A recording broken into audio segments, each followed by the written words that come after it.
and welcome back to Mossy Minis. I'm MJ. Today I'm painting my husband's Venom Crawler. Well, actually, two of them. We're gonna have some fun with the Iron Warriors theme a little bit of dry brushing, some hazard stripes, and yeah.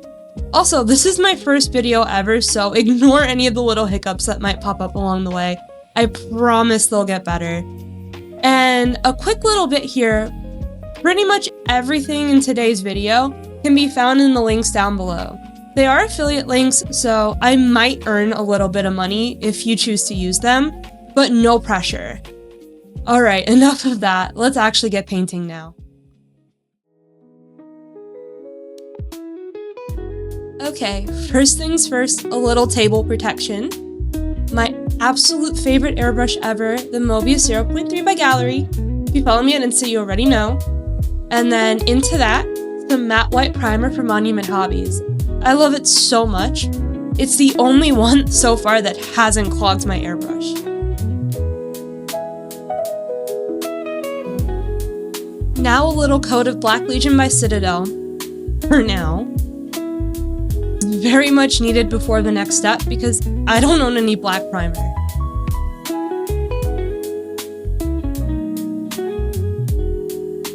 And now we've reached the fun part.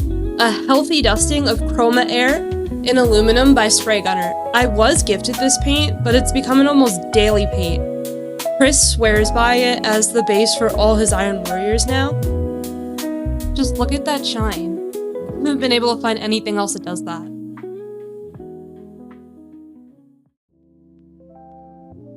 Time for some hazard stripes. You're gonna need something small and pointy to push the edges down, a craft knife, and some masking tape. I'm using the 2mm one from Tamiya, but you can use whatever one you like. So when taping, I use the stagger method. I think that's what it's called, but basically, you put your pieces next to each other, and once you have 3, remove the middle one, and keep going with that. And it makes sure that all your stripes are even across the whole piece. Also, the point of using the pointy tool is to help burnish the tape onto the surface of the model. It helps prevent paint bleed, but if you're too hard on it, it can cause the underlayer of paint to pull up, which I'm not personally worried about because it's going to be covered with some black paint in a minute.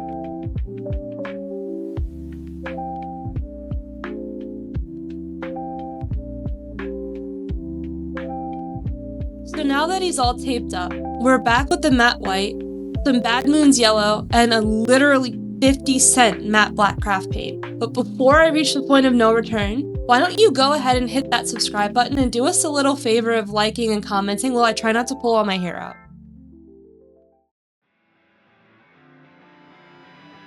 I recommend using a size 0 at the largest to paint these, but I'm gonna go ahead and use a 0 and a 00 with the white primer and then let that dry a little before the yellow goes on.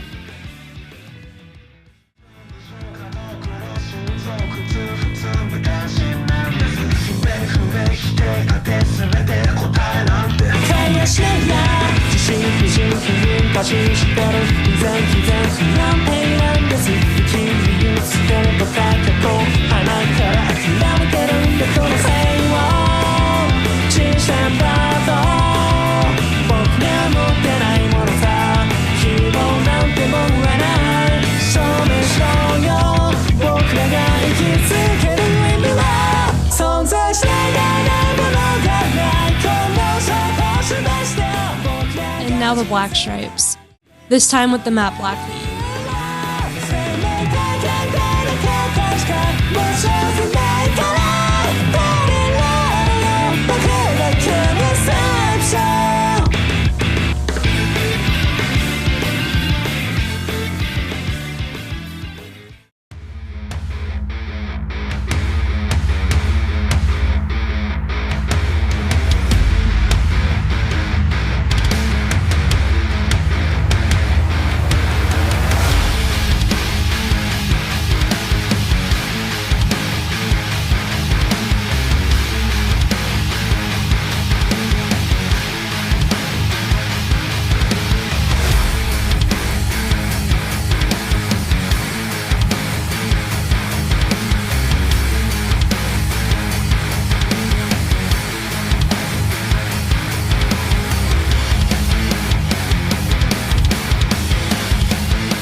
And that's what you get when you use a base of Balthazar Gold, specifically Air, and Runelord Brass as a dry brush on top, the perfect Iron Warriors trim color.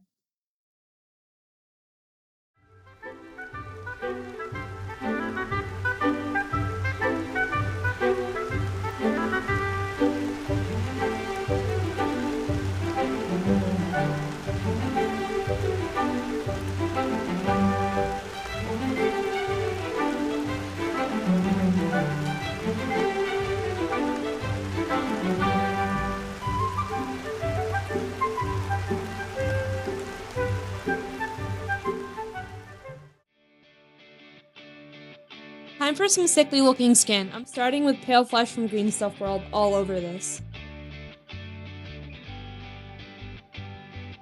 First coat down, second one in a minute. Second coat done. So this is how I paint model showcase skin, but today we're going for my version of Battle Ready because I don't have an extra week for these two.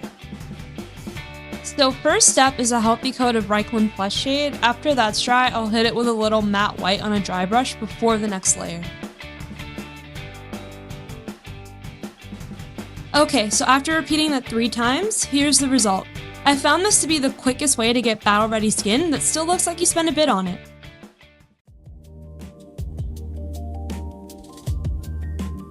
So let's talk basing. Here, I'm marking out all the big spots on the model with a marker so that I don't put all the little aquarium rocks that you'll see in a second in those spots.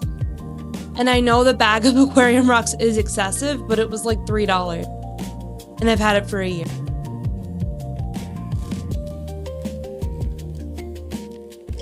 Goes on, and nothing can go wrong. Oh no, it all went wrong! In a moment of absolute dumbness, I glued my hand to the desk. Yeah, so new glue. And just so you know, I stuck it again 5 minutes later.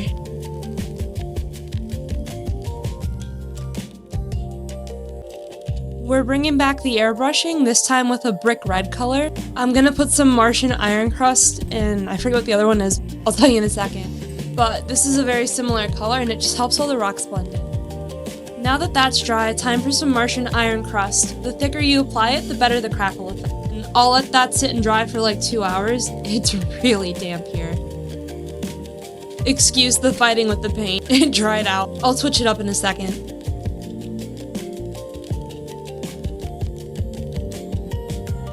Then I cover the sand and Talaran sand, which is basically the same thing as iron or just tan, with this chocolate brown matte paint. Once that's dried, just to bring a little more texture, I'm going to use Dark Rust from Army Painter. Astaroth Red to blend the sand and rocks in just a little bit more. So off camera, I did a little more dry brushing with a lighter brick red color and some skin tone to help kind of lighten up the edges and the tops of the rocks. So these bases are done. Also, I added a touch of brown around the rim, just to tie everything together. First things first, look at these markers. I got sent them a while back by Gallery, and now they're my go-to for quick details. You'll get a better deep dive on these soon. Also, I did give these two a quick oil stains by Army Painter dusting to bring some of the shine down. I'm using the color aluminum to get these spikes and blade edges looking a little more sharp.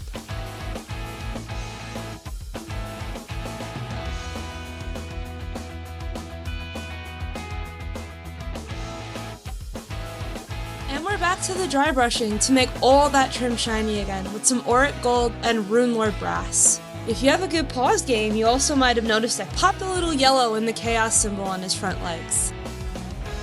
And for the final details, I'm going to do this bit off camera since I have to squint like my life depends on it, so I'll see you in a second for the reveal.